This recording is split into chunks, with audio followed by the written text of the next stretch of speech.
Hello दोस्तों, आगे पढ़ते हैं जी। Citizenship by naturalisation.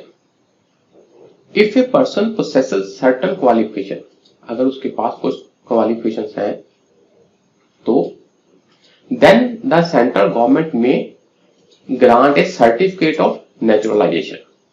किसी क्वालिफिकेशन, सर्टेन क्वालिफिकेशन के आधार पर आपको नेचुरलाइजेशन की प्रक्रिया के द्वारा भी इंडिया की सिटीजनशिप मिल सकती है। प्रोवाइडेड क्या है main condition, the person must not be an illegal migrant, illegal migrant नहीं होना चाहिए। ठीक है जी। The central government can even waive और रिलैक्स सम और all the conditions for naturalization. जितनी कंडीशंस है लिस्ट में, हमने अधिक डीप नहीं जाना क्योंकि वो और फील्ड की बात हो जाएगी। हमने अपने हिसाब से ही मैटर उठाना है। तो अगर एक बंदे ने, किसी बंदे ने डिस्टिंग्विश्ड सर्विस दी है, किसमें, in the field of science, philosophy, art, literature, world peace और ह्यूमन प्रोग्रेस, अगर इन एरिया में उसने डिस्टिंग्विश्ड सर्विस दी है तो जो कंडीशंस हैं उनको सरकार वेव भी कर सकती है और सीधा सीधा उसको सिटीजनशिप दे सकती है। हाँ भी, ये बंदा बहुत काबिल है। ओके जी। तो जो बंदा नेचुरलाइजेशन के तहत सिटीजनशिप पाएगा उसको must take an oath of allegiance, उसको शपथ लेनी पड़ेगी। शपथ लेनी पड़ेगी किसके लिए, to the constitution of India. हाँ भी, मैं अपने संविधान के प्रति पूरी तरह समर्पित हूं, तो उसको ओथ लेनी पड़ेगी। रजिस्ट्रेशन में भी ओथ थी। ठीक है जी। आगे है जी इनकॉर्पोरेशन ऑफ टेरिटरी। अगर भारत ने कोई एरिया अपने में मिला लिया, जैसे पौंडीचेरी मिला लिया, ठीक, उस समय उसको पुडुचेरी कहते हैं, तो उसके नागरिक भी इंडिया के नागरिक बन जाएंगे। सभी के सभी नहीं बनेंगे, सिर्फ वही बनेंगे जिसको सेंट्रल गवर्नमेंट अलाउ करेगी। बार बार बात आ रही है जी, कौन अलाउ करेगा, सेंट्रल गवर्नमेंट। स्टेट गवर्नमेंट के पास ये अधिकार नहीं है। When a territory is acquired, the central government make rules to specify the persons who can acquire citizenship from the acquired territory. मैंने बताया जो हमने एरिया, टेरिटरी अपने में मिलाई है, तो वहां के किन किन पर्सन को, किन किन बंदों को सिटीजनशिप मिल सकती है, इसके लिए रूल कौन बनाएगा, सेंट्रल गवर्नमेंट। पर यह बात तय है कि हम कोई टेरिटरी अपने में मिलाएंगे तो उसके जो सिटीजन है, उसके जो वहां पर नागरिक हैं, वो भी भारत के नागरिक बन जाते हैं। सभी के सभी नहीं, वही जिनको सेंट्रल गवर्नमेंट रूल बनाकर तय करेगी। ये बात होगी। तो आगे है जी लॉस ऑफ सिटीजनशिप। अभी हमने पढ़ा हम सिटीजनशिप कैसे, नागरिकता कैसे अक्वायर कर सकते हैं। अब पढ़ेंगे जी लॉस ऑफ सिटीजनशिप। सेम जो पार्लियामेंट ने एक्ट बनाया था, द सिटीजनशिप एक्ट ऑफ 1955। इसी एक्ट में वेरियस प्रोविजंस है। मेनली 3 तरीके बताए गए हैं इस एक्ट में। कौन से, किसके लिए, सिटीजनशिप लॉस होने के। वो 3 तरीके हैं, रिनंसिएशन, टर्मिनेशन एंड डिप्राइवेशन। ठीक है जी। रिनंसिएशन का मतलब होता है जी खुद से बंदे ने नागरिकता छोड़ दी। टर्मिनेशन का मतलब है कि बंदे ने बाहर की नागरिकता ले ली, सिटीजनशिप ले ली और उसकी इंडिया की सिटीजनशिप अपने आप टर्मिनेट हो गई। डिप्राइवेशन का मतलब है कि उसने, बंदे ने कुछ गलत काम कर दिया तो सरकार ने उसको सिटीजनशिप से डिप्राइव कर दिया। ये बात है जी। मेन में हमने देखा रिनंसिएशन, खुद सिटीजनशिप छोड़ दी। टर्मिनेशन, दूसरे देश की अक्वायर कर ली, इंडिया की अपने आप टर्मिनेट हो गई, खत्म। डिप्राइवेशन मतलब सरकार ने छीन ली। क्यों, क्योंकि उसने कुछ बेसिक कंडीशन की अवहेलना की। पढ़ते हैं जी। बाय रिनंसिएशन, इसमें क्या होता है, any citizen of India can give up, मतलब रिनंशिएट क्या कर सकता है, छोड़ सकता है खुद से, his or her citizenship by making a registered declaration. वो एक डिक्लेरेशन देगा, घोषणा करेगा, ठीक, और वो बाद में उस घोषणा का रजिस्ट्रेशन होगा। सिंपल कमरे में बैठकर, घर में बैठकर ये कह दे कि मैं भारतीय नागरिकता छोड़ता हूं, वो नहीं माना जाएगा। बेसिकली प्रॉपर फॉर्म भरकर, प्रॉपर रजिस्ट्रेशन के थ्रू वो डिक्लेरेशन करे, घोषणा करे, हाँ भी मैं भारत की नागरिकता छोड़ता हूं। उसे कहते हैं loss of citizenship by renunciation. अच्छा जी, पर इसके ऊपर भी कुछ कंडीशंस हैं। वो क्या? If such A declaration is made during a war in which India is a party, in which India is engaged. मान लो इंडिया का किसी के साथ युद्ध चल रहा है, उस समय इंडिया के किसी बंदे ने कहा कि मैं भारतीय नागरिकता छोड़ता हूं, नहीं, तब उसकी ये बात जरूरी नहीं है सेंट्रल गवर्नमेंट माने। The central government can withheld such declaration, तो वो ऐसी घोषणा को विदहेल्ड कर सकता है, भी हम नहीं इसको जारी करते, हम नहीं इसको लागू करते, हम नहीं इसको मानते। तो ड्यूरिंग ए वार, ऐसी जंग जिसमें इंडिया भी इन्वॉल्व है, तो उस दौरान अगर बंदा कहता है कि मैं भारतीय नागरिकता छोड़ता हूं, तो सेंट्रल गवर्नमेंट चाहे कैन विदहेल्ड सच डिक्लेरेशन। ये बात होगी। Upon renunciation every minor child of that person also loses citizenship of India. जब किसी ने भारत की नागरिकता रिनाउंशिएट की, त्यागी, तो उसका कोई भी बच्चा जो 18 साल से कम है, जिसकी उम्र 18 साल से कम है, माइनर चाइल्ड, वो उसकी सिटीजनशिप भी लूज हो जाती है। ये बात होएवर, पर ये एक बात है, आफ्टर अटेनिंग अडल्टहुड, अगर वो 18 साल से बड़ा हो गया है, सच चाइल्ड में रिज्यूम इंडियन सिटीजनशिप, तो वो इंडिया की सिटीजनशिप दोबारा प्राप्त कर सकता है। ये बात होगी। आगे है जी टर्मिनेशन, खत्म कर दी। When an Indian citizenship voluntarily acquires the citizenship of another country, खुद से, voluntarily मतलब उसके ऊपर कोई बाध्यता नहीं है, उसके ऊपर कंपल्शन नहीं थी, उसने अपनी स्व इच्छा से voluntarily क्या किया, किसी दूसरे देश की सिटीजनशिप अक्वायर कर ली। ही और शी ऑटोमेटिकली, ये बात है, ऑटोमेटिकली क्या होता है, लूजेस इंडियन सिटीजनशिप, तो उसकी भारतीय नागरिकता ऑटोमेटिकली क्या है, खत्म हो जाती है, टर्मिनेट हो जाती है। ठीक है जी। The above provision does not apply when India is engaged in a war. तो अगर इंडिया का किसी के साथ युद्ध चल रहा है, तो ये वाली कंडीशन अप्लाई नहीं होती, ये वाली कंडीशन अप्लाई नहीं होती। आगे है जी डिप्राइवेशन। इसमें क्या है कि सरकार आपकी नागरिकता आपसे छीन लेती है। Under it the central government, कौन सी सरकार, सेंट्रल, स्टेट वाली सरकार के पास ये वाले अधिकार नहीं है। The central government terminates the Indian citizenship, तो वो इंडियन सिटीजनशिप टर्मिनेट कर सकती है, खुद से टर्मिनेट कर सकती है, खत्म कर सकती है। कैसे? हम यहां पर लिखो कंपल्सरी, कंपल्सरी है ये, ठीक है ना, छीन ली तो छीन ली। The citizenship is obtained by fraud, जिसके पास नागरिकता है उसने धोखे से नागरिकता ली है, तो ये बात जब जाहिर होगी तो सरकार चाहे क्या, वो छीन लेती है, कंपल्सरी, ठीक है ना। फ्रॉड, अगर फ्रॉड से आपने नागरिकता ली है भारत की। Disloyalty is shown towards the Indian constitution by the citizen, भारतीय संविधान के प्रति उसने डिसलॉयल्टी शो की है, ठीक है ना, समर्पण नहीं। देयर इज अनलॉफुल कम्युनिकेशन और trading with the enemy during a war, India की किसी कंट्री के साथ युद्ध चल रहा है, ठीक, उस समय इन्होंने क्या किया, कुछ बातें, कुछ कम्युनिकेशन की या कुछ ट्रेड किया जो हमारी एनिमी कंट्री है, ठीक, जो कि ऐसा ट्रेड जो कि अनलॉफुल है, गैर कानूनी है, तब भी उसकी नागरिकता सरकार छीन सकती है। For continuous 5 years the citizen has been residing ordinarily out of India. ये बात है जी, अगर आप 5 साल लगातार दूसरे देश में रह रहे हो, ऑर्डिनरी का मतलब साधारणता, ठीक, तो अगर लगातार 5 साल आप भारत में नहीं रहे, दूसरे कंट्री में रह रहे हो, तो आपकी नागरिकता छीन ली जा सकती है, ठीक है जी।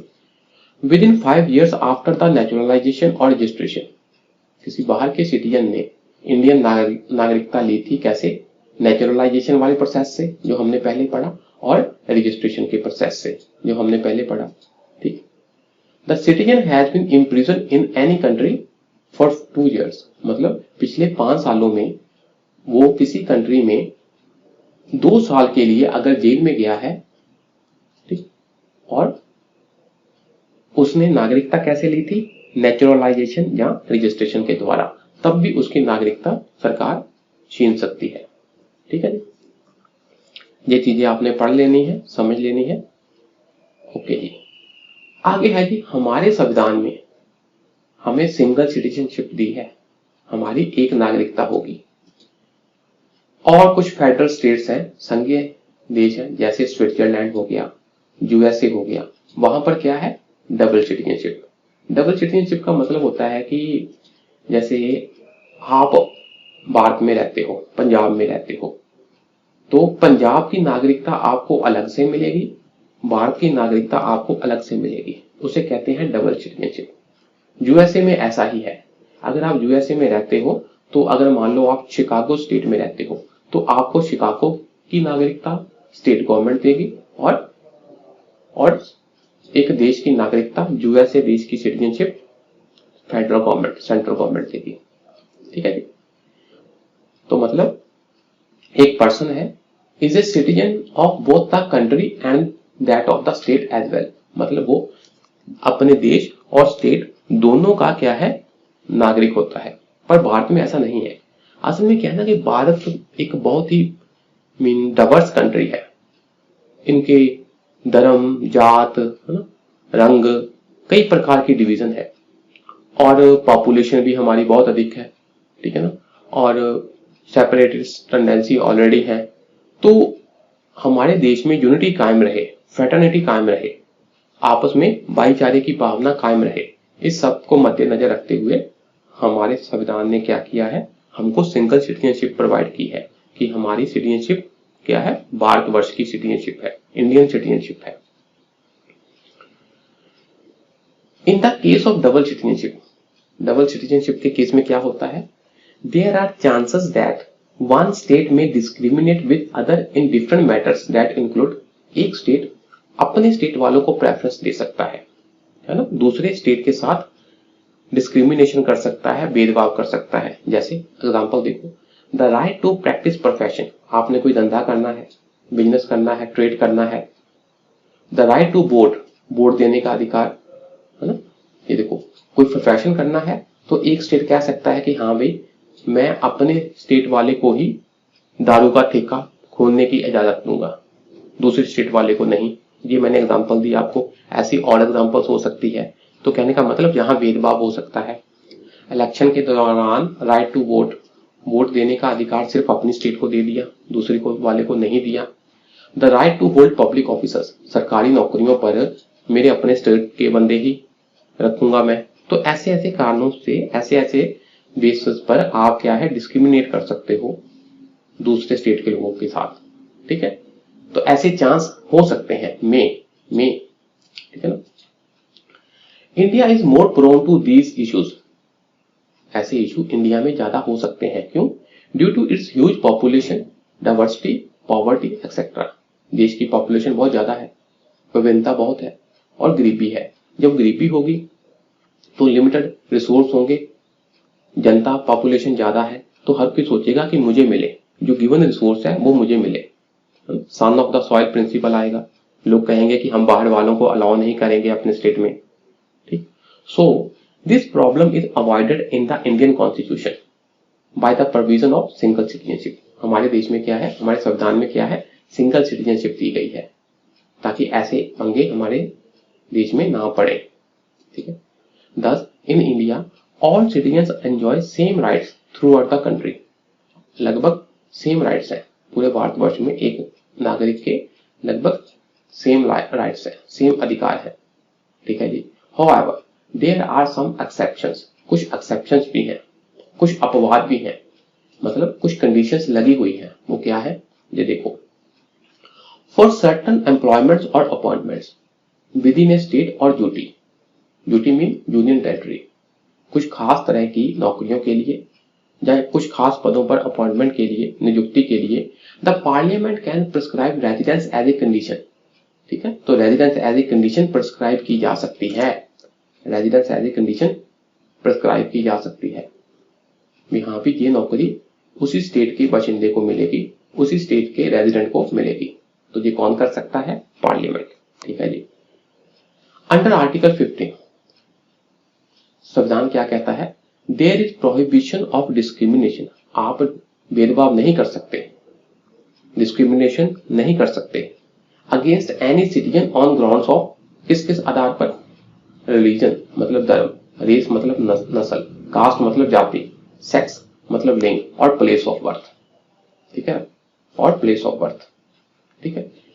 पर प्लेस ऑफ बर्थ अलग चीज होती है कि जहां आपका जन्म हुआ, पर प्लेस ऑफ रेजिडेंस और चीज होती है।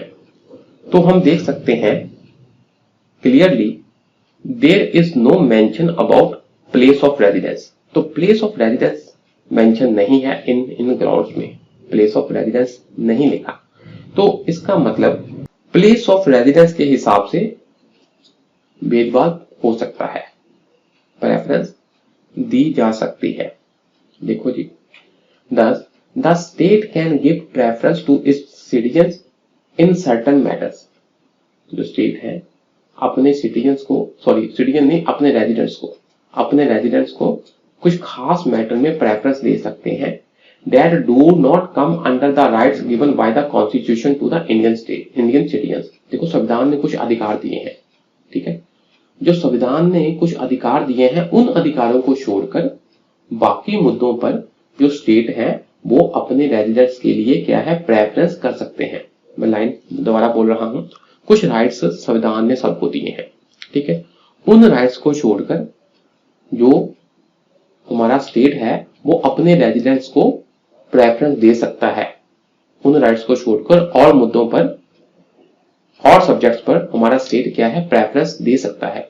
एग्जांपल्स देख लो, ए स्टेट में गिव प्रेफरेंस फॉर सीट्स, मान लो कि एक कॉलेज में 30 सीटें हैं, तो स्टेट कह सकता है कि हम 50% अपने ही स्टेट से लोग भर्ती करेंगे, लोगों को एडमिशन देंगे, ठीक है, ऐसा कर सकता है। एंड कंसेशन इन फीस भी, मैं अपने ही स्टेट के लोगों को, हम अपने ही स्टेट के लोगों को अपने इंस्टीट्यूशन में, ठीक, एडमिशन लेने के लिए फीस में कंसेशन देंगे, ऐसा भी वो कह सकता है। इसको आप डिस्क्रिमिनेशन नहीं कह सकते, ऐसा स्टेट कर सकता है, ठीक है ना।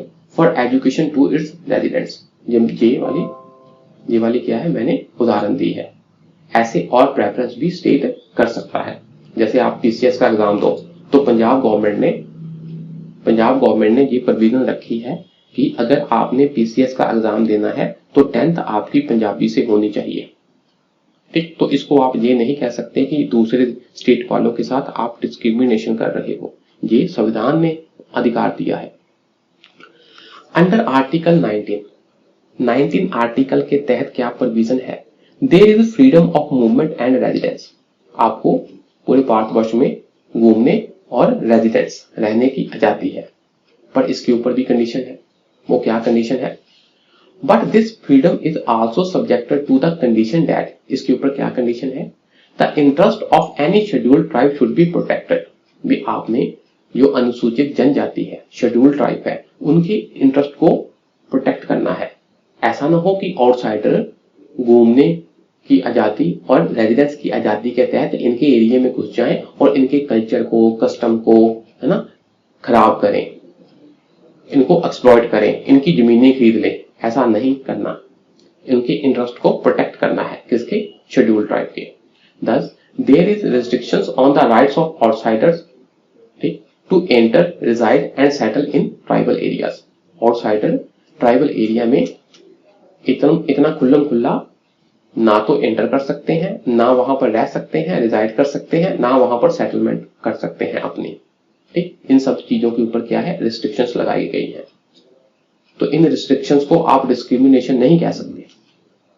The tribal have their own traditional distinctive culture, customs and language, जो अनुसूचित जाति के लोग होते हैं, आदिवासी लोग होते हैं, ट्राइबल लोग होते हैं, उनका क्या है, अपना क्या है, ट्रेडिशनल, परंपरागत और अलग से, बाकियों से अलग क्या है, कल्चर है, ठीक, संस्कृति है, रीति रिवाज है, कस्टम्स है और भाषा है, ऐसी चीजें उनकी अलग से हैं।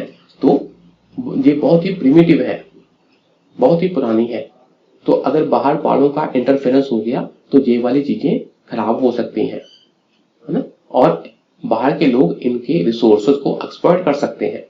The above restriction is made to safeguard their traditional vocations. तो ये जो इनके ट्रेडिशनल कल्चर, कस्टम, लैंग्वेज वगैरह है, इनको सेफगार्ड करना है। एंड प्रॉपर्टी अगेंस्ट एक्सप्लॉयटेशन, और इनकी प्रॉपर्टी और रिसोर्सेज को बाहर वाले एक्सप्लॉयट ना कर ले, इसलिए अबव जो हमने अभी रिस्ट्रिक्शंस पढ़ी हैं वो लगाई गई हैं। ठीक है जी।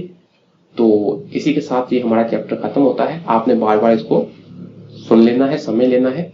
तो नेक्स्ट क्लास में हम एक नए चैप्टर के साथ आएंगे। आज के लिए इतना ही जी। शुक्रिया जी। नमस्कार।